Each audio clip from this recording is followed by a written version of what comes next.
Oke teman-teman, kembali lagi bersama saya di channel Solusi Pindah. Gimana nih kabarnya kalian semua? Semoga selalu sehat dimanapun kalian berada dan diberikan kelancaran rezeki ya, khususnya buat yang lagi berjuang untuk melunasi hutang di pinjaman online. Amin pokoknya ya. Jadi di sini kita akan ngobrolin lagi seputar galbay pinjaman online. Namun sebelum itu kita akan mengangkat tema yang sedikit berbeda dari biasanya ya. Di antara kalian yang di sini ada yang udah pernah baca aturan di OJK belum terkait dengan pinjaman online? Saya yakin sih banyak yang belum ya. Mungkin ada kali ya 80 atau 90% dari kalian yang emang males aja bacanya, padahal informasi itu sifatnya tersedia dan terbuka untuk umum, untuk dibaca oleh masyarakat umum. Padahal kalau misal kalian tahu ya, sedikit tahu aja tentang aturan OJK gitu, seenggaknya itu bisa menjawab rasa khawatir kalian, rasa cemas kalian ketika kayak takut banget mau ditagih gitu, takut banget mau didatengin nama desa gitu ya, katakanlah seperti itu. Dan ya seperti slogan kita seperti biasanya, kalau yang kalian udah ngikutin channel ini dari lama pasti tahu lah ya, sering banget saya bilang kalau ketidaktahuan itu bisa jadi sumber ketakutan kalian. Dan lagi-lagi teman-teman, tujuan saya membuat video ini itu untuk membantu kalian yang masih takut, masih khawatir, masih cemas sama pikiran-pikiran kalian sendiri, sama ketakutan yang kalian ciptain sendiri, sama berita yang beredar dan itu bikin kalian takut. Berita misal contohnya kayak kemarin saya didatangin DC, dia sampai intimidasi saya, sampai maki-maki saya, sampai malu-maluin saya di depan tetangga, sampai ngedatengin saya di tempat kerja. Nah kayak gitu. Padahal kalau misal kalian tahu aturannya, itu bisa sedikit menjawab dari rasa khawatir kalian tersebut. Bisa dipahami sampai sini ya.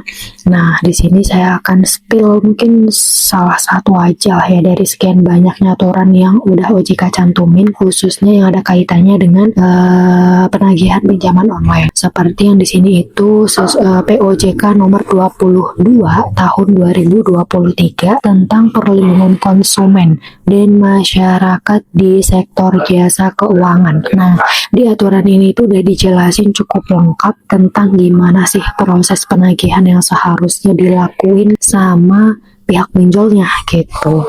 Jadi di OJK itu juga sudah diatur ya, dan mereka ngebolehin kalau perusahaan pinjol itu bekerja sama dengan pihak ketiga buat melakukan penagihan gitu. Nah di sini juga nggak boleh sembarangan, nggak boleh asal ngerekrut aja, nggak boleh asal kerja sama aja sama pihak ketiganya. Pihak ketiganya itu juga harus berbentuk badan hukum, terus punya izin dari instansi yang berwenang, dan bahkan tenaga penagihnya pun seenggaknya punya sertifikasi di bidang penagihan sesuai ketentuan yang udah diatur sama OJK-nya.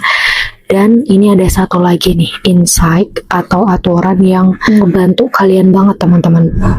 Jadi sebenarnya meskipun pihak pinjolnya itu kerja sama pihak ketiga, mereka atau pihak pinjolnya ini masih bertanggung jawab secara penuh terhadap apa aja yang udah dilakuin sama pihak ketiganya. Soalnya kan masih ada ya kayak masyarakat yang melapor misal mereka itu perusahaan pinjolnya ini pakai pihak ketiga, terus pihak ketiga ini melanggar batas. Terus ketika si nasabah galbaynya ini lapor ke pinjolnya mengadukan komplain gitu ya, mereka malah menjawab, loh itu kan gak ada urusannya sama kita, itu masalah dari vendor pihak ketiganya aja. Seperti itu. Coba kalau kalian tahu ternyata itu udah diatur sama OJK, ternyata perusahaan pinjol juga masih bertanggung jawab sama pihak apa yang dilakukan sama pihak ketiga, pasti kalian bisa ngebantah, kalian bisa ngebela diri kalian bisa ya intinya kalian bisa menang di situ kan.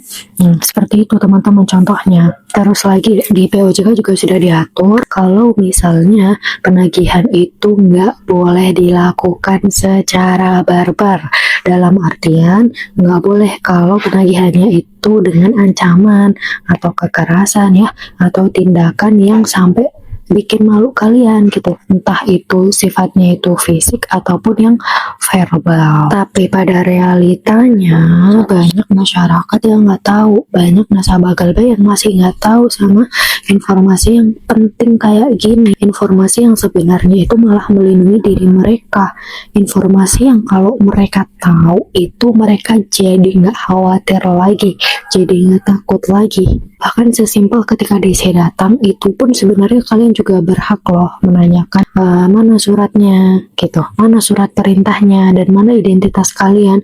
Kalian boleh menanyakan kayak gitu, mana dari perusahaan mana gitu.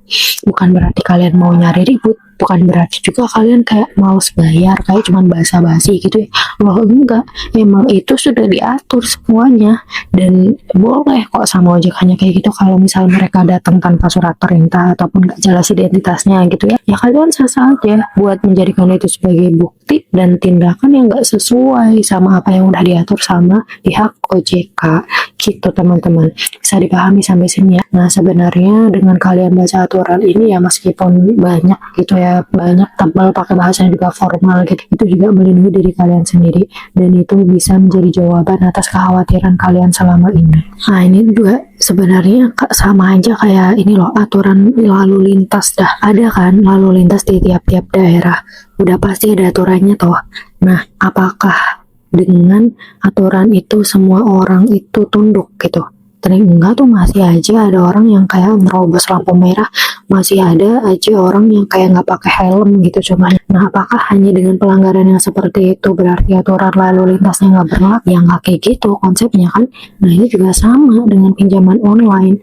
Sebenarnya kalau misal pun ada oknum ya yang melakukan penagihan di luar ketentuan, bukan berarti aturan OJK juga udah nggak ada, udah nggak berlaku. Enggak, aturan OJK masih tetap ada, cuman emang karena kalian yang malas baca gitu ya, karena saking banyaknya, dan mungkin emang minim literasi aja gitu ya, jadinya kayak menganggap semua tindakan yang mereka lakukan itu benar ya. Jadi cobalah teman-teman sesekali kalian nyempetin buat baca, maksudnya untuk mencari jawaban atas kekhawatiran kalian sendiri itu. Di aturan OJK itu barangkali sudah ada dan sudah dicantumkan, dan saya yakin sudah diatur di situ semuanya dengan baik gitu ya. Orang sebenarnya tujuan dari pinjaman online itu sendiri kan membantu orang yang emang butuh uang gitu kan, bukan malah menambah kesulitan orang ini gitu. Terus apalagi ya, udah sih itu aja ya. Kalau misal kalian emang males baca banyak gitu, ya udah kalian tinggal cari keyword atau kata kunci yang relate sama kekhawatiran kalian saat itu aja, dan jawabannya juga pasti ada langsung muncul di situ. Biasanya di Google juga ada gitu langsung keyword, misal kayak kalian lagi khawatir tentang